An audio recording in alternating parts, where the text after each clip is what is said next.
Bonjour et bienvenue pour ce nouveau tutoriel Microsoft Office Word 2013. On va parler dans ce tutoriel des notes de bas de page ou des notes de fin. Donc c'est relativement simple. Qu'est-ce qu'une note de bas de page ou une note de fin? C'est simplement quand on veut apporter une précision sur un mot, sur une expression dans le document et qu'on ne veut pas l'écrire directement dans le texte, mais qu'on veut renvoyer ça à une note plus loin. Ça peut être une précision, ça peut être citer une source, un auteur ou des choses comme ça. Alors voilà un petit texte que j'ai repiqué sur Wikipédia concernant la définition de la galaxie. J'ai mis en gras certains termes qui, selon moi, nécessitent soit des précisions, soit de citer des sources. Alors par exemple, quand on parle de système solaire, j'ai envie de préciser qu'est-ce que le système solaire, mais j'ai pas envie de l'expliquer dans mon texte, je veux l'expliquer dans une note. Alors déjà, je vais enlever le gras. Le gras, c'était simplement pour que je me rappelle où était le mot. Donc comment est-ce qu'on insère une note de bas de page pour commencer? Donc on sélectionne le mot en question et puis sous l'onglet référence, on trouve insérer une note de bas de page. Donc si je clique sur insérer une note de bas de page, automatiquement, vous voyez qu'il y a un petit 1 qui est ici. Je vais zoomer un peu après pour qu'on le voie mieux, qui correspond au petit 1 qui est ici sous le système solaire. Alors, le texte que je voulais écrire, je l'avais enregistré dans une note ici. Je vais le copier.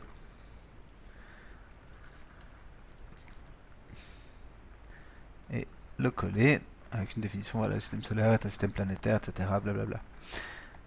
Quand je laisse ma souris sur le petit 1 ici, ça permet au lecteur de voir directement la note s'afficher. Et puis si le document voulait être imprimé, et bien simplement il faut se rapporter au petit 1 pour voir la définition ici. Word s'occupe tout seul de numéroter les notes. Si j'en ajoute une deuxième, par exemple plusieurs milliers d'étoiles, là plusieurs milliers d'étoiles, il faut peut-être que je cite la source. D'où est-ce que je tiens cette information? Alors je vais insérer une référence qui est une note de bas de page. Automatiquement il me met un petit numéro 2. Je vais aller récupérer la source de cette information. Voilà. Je vais la coller ici. Et puis je vais en mettre encore une troisième sur la séquence de Hubble. Séquence de Hubble, on ne sait pas forcément ce que c'est. Donc pareil, je vais le sélectionner, insérer une note de bas de page. Je vais aller chercher la définition de la séquence de Hubble, copier, je viens la coller ici. Voilà, si je zoome un petit peu sur mon texte, j'ai donc, je vais enlever les caractères non imprimables, voilà, le système solaire avec un petit 1. Encore une fois, si je laisse ma souris, j'ai la définition. Plusieurs milliers de milliards d'étoiles, j'ai la définition sur le 2. Et puis la séquence de Hubble, pareil ici, j'ai ma définition. Si je vais voir mon bas de page, j'ai bien mes trois définitions qui correspondent aux trois numéros. C'est des notes de bas de page, c'est-à-dire que si je continue à taper du texte dans mon document, je continue encore, je passe sur la deuxième page, mes notes restent bien sur la page en question, elles restent sur le bas de page concerné. C'est ça la différence en fait avec les notes de fin de document. Donc si je vais supprimer ces notes de bas de page, comme ça me donne l'occasion de vous montrer aussi comment est-ce qu'on les supprime. Et puis faire des notes de fin de document pour qu'on voit la différence. Alors pour les supprimer, le plus simple c'est de les supprimer directement dans le texte. C'est-à-dire que je vais mettre mon curseur ici et je vais simplement l'effacer avec la touche d'effacement. Si j'ai enlevé mon petit 1 ici, on voit que le 2 tout à l'heure s'est transformé ici en 1. Et puis ma note de bas de page a disparu, j'en ai plus que 2, 1 et 2. Donc, je vais aller supprimer les 3, je vais remettre le gras pour repérer les mots les mots concernés. Voilà, plusieurs milliards d'étoiles, je remets en gras, que j'aurais pas besoin de chercher tout à l'heure. Et puis, à la limite, la séquence de Hubble, je vais la laisser en note de bas de page. Alors, système solaire, j'enlève le gras, et puis je vais mettre, au lieu de mettre une note de bas de page, je vais insérer une note de fin. Une note de fin, c'est exactement le même principe, sauf que il me crée une note à la fin du document. Donc j'ai c'est le même principe, sauf que ma note sera tout à la fin du document. Donc je vais remettre mon texte, le texte qui était correct. pour le système solaire. Voilà, je vais aller qu'à la fin de mon document. Et puis afficher ici le texte. Et puis je vais faire encore la même chose pour ma source, plusieurs milliers de milliards d'étoiles. Je vais enlever le gras. J'utilise un petit raccourci, CTRL-G, qui permet d'enlever le gras ou de le mettre. Et puis insérer une note de fin. Je reprends mon texte. Je le copie.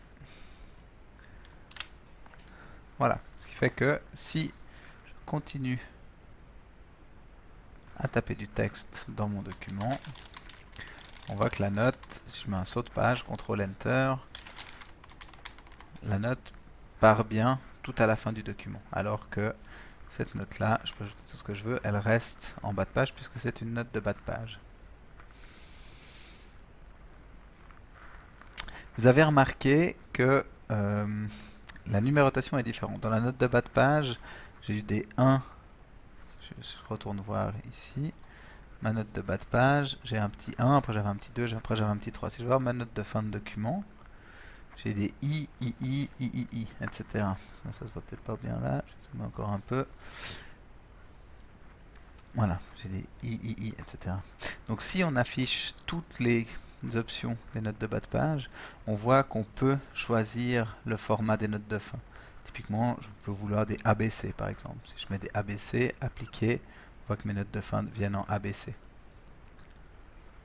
Si je viens sur ma note de bas de page,